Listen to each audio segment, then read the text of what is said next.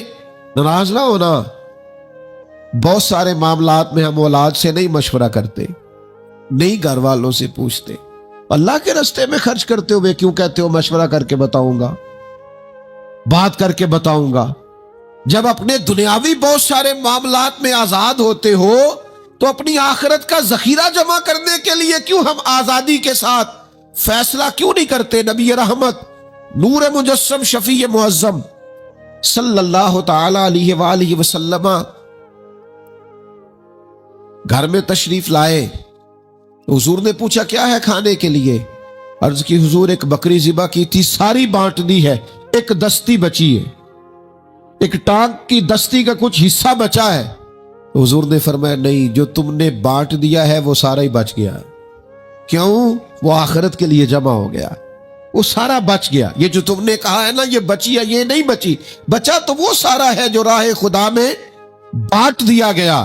میرے عزیزو، اتنا بڑا مجمع ہے، ہزاروں کی تعداد میں آپ لوگ تشریف لائے ہیں، میں عاجز آدمی، آپ سب سے زیادہ گناہگار، صرف ایک پیغام دینا چاہتا ہوں، اللہ کے سامنے ہم نے کھڑے ہونا ہے، اپنی آخرت کی تیاری کریں۔ میں بھی آج نئے سرے سے اپنی زندگی پر غور کروں گا، آپ بھی نئے سرے سے اپنی زندگی پر غور کریں۔ میں بھی آج اللہ کے حضور صدق کے دل سے معافی مانگوں، ہم سب اللہ کے حضور حاضر ہیں، جمعہ پڑھنے آئے ہیں، معافی مانگے، سارے اپنے رب کی بارگاہ میں عرض گزار ہوں کہ ہمارا مالک ہمارے اوپر فضل کرے اور ہمیں ایسی توفیق دے کہ ہم اپنی آخرت کے لیے کوئی ذخیرہ کر سکیں۔ آخرت کی فکر بڑی اہم چیز ہے۔ آخرت کی وہ کچھ لوگ کہتے ہیں نا فکر نہ کرو، فکر نہ کرو، فکر نہ کرو، سارے دوست یہی کہتے ہیں، آپ میرے قریبی ہیں، میں آپ سے کہتا ہوں فکر کرو، فکر کرو، فکر کرو، اور اپنی آخرت کی فکر کرو۔ 2-2.5 سال ظاہری طور پر عمر کم تھی حضرت صدیق اکبر کی نبی پاک سے، لیکن ایک دن حضرت صدیق اکبر نے عرض کی یا رسول اللہ صلی اللہ تعالی علیہ وسلم، میں دیکھ رہا ہوں آپ پر تو بڑھاپا آ گیا ہے، بال مبارک سفید ہو رہے ہیں۔ تو حضور فرمانے لگے سورہ ہود سورہ واقعہ، سورہ مرسلات، فرمایا اس طرح کی صورتوں نے مجھے بوڑھا کر دیا۔ کیوں؟ ان میں قیامت کا ذکر ہے، ان میں آخرت کا ذکر ہے، اللہ کے حضور حاضری کا ذکر۔ ان صورتوں نے، ان کی فکر نے، حضور فرماتے ہیں، یہ ترمذی شریف میں موجود ہے، مجھے بوڑھا کر دیا ہے۔ ہم بھی بوڑھے ہو گئے ہیں پر اولاد کی فکر میں، ہم بھی بوڑھے ہو گئے ہیں مال کی فکر میں۔ ہمیں بھی کچھ تھوڑی فکر کرنی چاہیے آخرت کی۔ آج سے تیاری شروع کریں، ابھی سے اپنی آخرت کے لیے غور و فکر شروع کریں۔ ایک بات عرض کر، آخرت کی فکر ہونا تو پھر بندہ بندوں کے معاملے میں بھی محتاط ہوتا ہے، بلا وجہ الزام نہیں لگاتا، بلا وجہ بدنام نہیں کرتا۔ میں نے آج آپ کی خدمت میں اس جمعے میں ایک خاص اپنے دل کا درد رکھنا ہے۔ کسی کے بارے میں بھی پروپیگنڈا چھوڑ دیں، کسی شخص کے بارے میں بھی غلط بات کرنی چھوڑ دیں۔ پڑوسی، دوست، احباب، محلے دار، جس کے بارے میں حقائق کا نہیں پتا، اس کے بارے میں ہمیں اللہ کے حضور حاضر ہونا ہے، جواب دینا ہے۔ کوئی بھی کسی بھی کی عزت پر ہاتھ ڈالنا چھوڑ دے۔ اسلام میں چور کی سزا ہاتھ کاٹنا ہے، لیکن اسلام پہلے غور کرتا ہے چوری کیوں کی، اسباب کیا بنے۔ حضرت عباد بن شرجیل رضی اللہ تعالیٰ عنہ کہتے ہیں، میں نے اپنے پڑوسی کی باغ سے کچھ پھل لے لیے تھے، کچھ کھا لیے تھے، کچھ میں نے اپنی چادر کے پلو میں چھپا لیے۔ ابن ماجہ میں موجود ہے، مسند احمد میں موجود ہے، دیگر کئی کتب احادیث میں موجود ہے۔ فرماتے اس نے مجھے پکڑ لیا، حضور کی بارگاہ میں لے گیا، تو نبی کریم نے مجھ سے فرمایا کیوں چوری کی؟ بات کو سمجھنا۔ عرض کی حضور بچے بھوکے تھے، تکلیف میں آ گیا۔ اب پتہ اس چوری کے لیے حضور نے کیا فیصلہ کیا؟ نبی پاک اس کے پڑوسی سے فرمانے لگے، جب بھوکا تھا تم نے روٹی کیوں نہیں دی؟ جب یہ جاہل تھا علم کیوں نہیں دیا؟ اور فرماتے ہیں میری سزا حضور نے یہ سنائی کہ ایک اونٹ بھر کے مال کا مجھے دیا گیا۔ دوستو، الزام تو لگا دیتے ہو کہ فلاں غریب آدمی بار بار مانگتا ہے، فلاں بار بار ستاتا ہے، فلاں قرض مانگتا ہے۔ اپنی آخرت سے ڈرے، دیکھے تو صحیح لوگ مجبور کیوں ہیں، تنگ دست کیوں ہیں، پریشان کیوں ہیں۔ اس جگہ پر جائیں، الجھے الجھے بکھرے بکھرے روز و شب، پوچھے گا کون؟ لوگ تیرا جرم پوچھیں گے، سبب پوچھے گا کون؟ لوگ پوچھتے ہی نہیں، توجہ ہی نہیں کرتے کہ جرم کیوں ہوا، اس کی نوعیت تک لوگ جاتے ہی نہیں۔ خدا را